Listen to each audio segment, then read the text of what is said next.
हमारे माननीय विधायकों को 4 करोड़ 32 लाख का आवास दिया गया है रहने के लिए, आलीशान महल आलीशान बंगले दिए गए हैं रहने के लिए, मंत्रियों को 6 करोड़ का आवास 6 करोड़ का महल दिया गया है रहने के लिए। और उसी राज्य में कल या परसों 2 दिन सत्र चलेगा। जो भी पद यात्रा करके विशेषकर जो 180 किलोमीटर चले हैं उन्हीं में से 5 या 7 प्रतिनिधिमंडल का चयन किया जाए और वो मुख्यमंत्री से भी मिलेंगे और महामहिम राज्यपाल से भी मिलेंगे और मिलकर हमारी जो समस्याएं हैं उन समस्याओं से उनको अवगत कराएंगे। के आधार पर स्थानीय नीति कहाँ है, खतियान के आधार पर स्थानीय नीति कहाँ है, झारखंडियों की स्थानीय नीति कहाँ है। और वही सवाल आज झारखंड लोकतांत्रिक क्रांतिकारी मोर्चा भी आपसे पूछ रहा है। इस सवाल का उत्तर आपको देना होगा माननीय मुख्यमंत्री महोदय। इस सवाल के उत्तर से आपको भागना नहीं है, इस सवाल का आपको उत्तर देना है। नहीं तो याद रखिएगा, राजनीति किसी की बपोती नहीं होती है। आज आपका है तो कल इस राज्य की जनता ये डिसाइड करे कि इस राज्य की दिशा किनके हाथों में देना है, इस राज्य की राजनीति को किनके हाथों में देना है। आज बड़ी दुर्भाग्य की बात है, आज जहां हम लोग धरना दिए हैं ठीक इसके बगल में हमारे दिव्यांग भाई बहन लोग धरना दिए हैं। ये कितना चिंता का बात है। आज यहीं से हम देख रहे हैं, आज भले उस विधानसभा के सदस्य हम हैं, भले विधानसभा के बाहर आप देख सकते हैं यहीं से जगमग विधायकों का आवास दिख रहा है। आज कहीं ना कहीं हमारा देश और हमारा राज्य भी विरोधाभास का राज्य बनता जा रहा है। आज हमारा झारखंड विरोधाभास का राज्य बनता जा रहा है। एक और जहां हमारे माननीय विधायकों को 4 करोड़ 32 लाख का आवास दिया गया है रहने के लिए, आलीशान महल आलीशान बंगले दिए गए हैं रहने के लिए, मंत्रियों को 6 करोड़ का आवास 6 करोड़ का महल दिया गया है रहने के लिए। और उसी राज्य में जो अपंग है, जो अपाहिज है, जिन्हें हम दिव्यांग नाम दिया गया है, जिन्हें दिव्यांग कहा जाता है, जिनका हाथ नहीं है, जिनके पांव नहीं है, जिनकी आंख सलामत नहीं है, जिनके शरीर का कोई ना कोई अंग सलामत नहीं है, आज वे लोग पेंशन पाने के लिए आंदोलन कर रहे हैं। आज कई महीनों से उनका पेंशन बंद पड़ा है। तो सोच सकते हैं आज झारखंड की दिशा को किस ओर आप लेके जा रहे हैं। इसलिए आज इस कार्यक्रम के माध्यम से राज्य की सरकार को सीधा चेतावनी होगा, राज्य की सरकार को सीधा संदेश होगा कि आप अगर हमारी जो मांगे हैं, जिन मांगों को लेकर हमारे संगठन के पूरे टीम के साथ ही डुमरी से रांची चलकर आए, अगर उन मांगों की पूर्ति नहीं की जाती है तो यह पद यात्रा है। पद यात्रा के बाद हम लोग एक नई यात्रा, एक नए कार्यक्रम की रूपरेखा तैयार करेंगे और झारखंड सरकार को ईंट से ईंट बजाने का काम करेंगे। इस बात को भी सरकार याद रख ले, इस बात को भी सरकार को याद रखना होगा कि आज, और यह तो आपको अनुभव करना होगा। आप कहते हैं आप और जो पूरा राज्य जानता है कि आप आंदोलनकारी के सुपुत्र है, लेकिन कैसा आपका परवरिश हुआ है, आप कैसा आंदोलनकारियों का सम्मान करते हैं कि आज आंदोलनकारी के राज्य में आंदोलनकारियों की स्थिति कहाँ है। आज आपने 10,000 सहायक आचार्य की नियुक्ति दी, मैं पुनः उसके लिए आपको बधाई दूंगा। मैं पुनः आपके साथ उन 10,000 सहायक आचार्य को भी बधाई दूंगा। लेकिन सवाल ये होगा मुख्यमंत्री महोदय, आपने ये तो झारखंड की जनता को बता दिया कि आपने नौकरियां दी, लेकिन क्या आप बताएंगे कि ठेकेदारी किनको दे रहे हैं? जो 50 करोड़ का, 100 करोड़ का, 200 करोड़ का, 500 करोड़ का, 1000 करोड़ का टेंडर जो निकल रहा है, वो टेंडर आप किसको दे रहे हैं? ये भी राज्य की जनता को बताना। आज एक उपायुक्त के बगल में, उपायुक्त के पीछे, डीसी के पीछे, डीसी के आगे, डीसी के दाएं, डीसी के बाएं जो व्यक्ति खड़ा होता है, जो काम करता है, वो आउटसोर्सिंग के माध्यम से आता है। ये भी आपको बताना होगा कि झारखंड की कितनी आउटसोर्सिंग एजेंसियां झारखंड की सक्षम है। उन आउटसोर्सिंग एजेंसियों के माध्यम से चयन होने वाले कितने नौजवान, कितनी बहनें, कितने भाई झारखंडी हैं, ये भी आपको बताना होगा।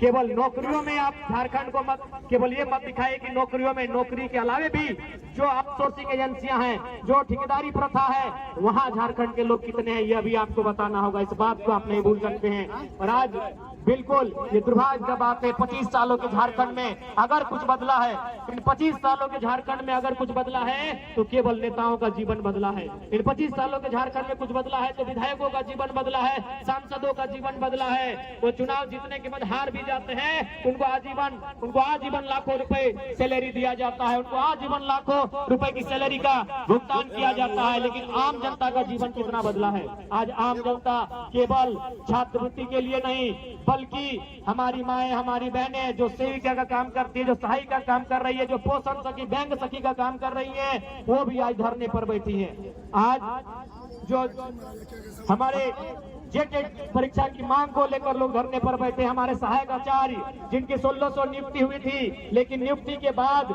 रिजल्ट आने के बाद संशोधन करने के बाद उन्हें छांट दिया गया, उन्हें फिर से उनका रिजल्ट पेंडिंग कर दिया गया, ठंडे बस्ते में डाल दिया गया। आज वे लोग धरने पर बैठे हैं। जेईपीसी कार्यालय में नौजवान धरने पर बैठे हैं, पंचायत के सहायक धरने पर बैठे हैं, पूरे राज्य के नौजवान, पूरे राज्य की बहनें धरने पर जगह जगह बैठी हैं। तो समझ में आना चाहिए कि 25 सालों में आपने कैसा राज्य बनाया। इसलिए अब झारखंड का नौजवान, झारखंड की आने वाली पीढ़ी ये कतई बर्दाश्त नहीं करेगी कि हमारा राज्य इसी प्रकार से लूटता रहे। आज क्या स्थिति है सबको मालूम है। बिल्कुल आज कहने में ये किसी को गुरेज नहीं है कि राज्य का खजाना खाली है, तो उसके लिए दोषी मुख्यमंत्री महोदय आप है।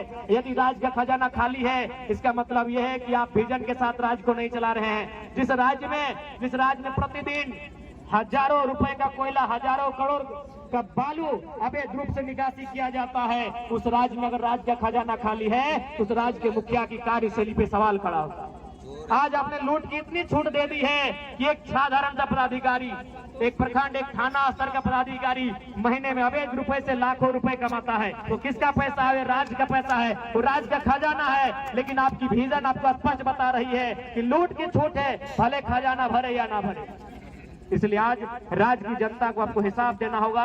और यदि राज्य की जनता को आप हिसाब नहीं देते हैं, यदि सच समय राज्य की जनता के जो मुद्दे हैं, विशेषकर स्थानीय नीति 1932 का खतियान हो या 1964 का खतियान हो या भाषा संस्कृति परंपरा का आधार हो, यदि इस राज्य के लिए आप स्थानीय नीति नहीं बनाते हैं, इस राज्य की जनता जिन्होंने आपको पलकों पे सजाया है, ये आपको धूल में मिला सकते हैं। इस बात को याद रखिएगा, क्योंकि विधानसभा शाम की आवाज है और शाम की आवाज दूर तक जाती है। और आपके पदाधिकारी, आपके मंत्री, आपके विधायक भी जरूर इस बात को सुनते हैं कि आज दिन भर जो लोग धरना पर बैठे थे, चाहे वो दिव्यांग हो, चाहे वो आंगनबाड़ी की दीदी लोग हो, चाहे वो जेल कैंप के तमाम साथीगण हो, चाहे वो सहायक आचार्य हो, चाहे वो व्यवसायिक प्रशिक्षक हो, चाहे वो किसी भी विभाग के आंदोलनकारी हो, उन्होंने किन बातों को रखा, दिन भर क्या क्या हुआ, ये आपकी आवाज आपके कानों तक जरूर जाएगी। और यदि आप में जरा भी संवेदना है, यदि आप में जरा भी नैतिकता है, तो आज आपको तमाम जो आंदोलन हुए, कम से कम राजधानी में विधानसभा के दरमियान जितने भी आंदोलन होते हैं, उन आंदोलनों की आपकी समीक्षा करनी चाहिए। यदि आप सही में दूरदर्शी सोच के लीडर हैं, यदि आप सही में दूरगामी सोच के लीडर हैं, आपकी सोच अगर दूर तक आपको लेकर जाती है, यदि आप दूर का सोचते हैं, आप एक विजनरी लीडर हैं, तो आज दिन भर में जब से विधानसभा का सत्र चल रहा है, तब तक राजधानी में जितना आंदोलन हुआ, चाहे आंदोलन करने वाले किसी भी राजनीतिक दल के हैं, उनके मुद्दे क्या थे, और उन मुद्दों, उन मांगों की अगर आप समीक्षा करते हैं, तभी आप अपने आप को एक बेहतर लीडर कहिए। और यदि आप उन मुद्दों को, उन मांगों को यह कहकर अनसुना कर देते हैं कि आपके पास 56 सीटों की सरकार है, तो आप विजनरी लीडर नहीं है, आप अहंकारी लीडर हैं। आपको अभिमान है, आपको दर्प है, आपको घुमान है कि आप 56 सीटों के साथ सरकार में है। ऐसे में आप अपने आप को अभिमानी लीडर कह सकते हैं, विजनरी लीडर नहीं कर सकते हैं। तो यदि आप विजनरी लीडर हैं, तो आज जितने भी आंदोलन, जितने भी धरने हुए यहाँ पर, उन आंदोलनों की समीक्षा करें, उन आंदोलनों का रिपोर्ट मांगे और उसको बैठक करें और इन समस्याओं का, इन मुद्दों का निराकरण करने का प्रयास करें। ये मैं माननीय मुख्यमंत्री महोदय से कहना चाहूंगा। और मैं आंदोलनकारी साथियों से कहना चाहूंगा, क्योंकि आज जब तक मैं सदन में था, माननीय मुख्यमंत्री नहीं आए थे, उनके दल के विधायकों से बात हुई है। हमारे महामहिम के जो राजभवन, अभी उन्हें लोक भवन का नाम दे दिया गया है, राजभवन अब लोक भवन बन गया है, तो वहां भी बात हुई है। वो आंदोलनकारियों की प्रतिनिधि मंडल टीम से मिलेंगे, उनमें 5-7 सदस्य टीम जो भी है, आप लोग पद यात्रा करके, विशेषकर जो डुमरी से रांची तक आए हैं, आप लोग चयन कर लेंगे।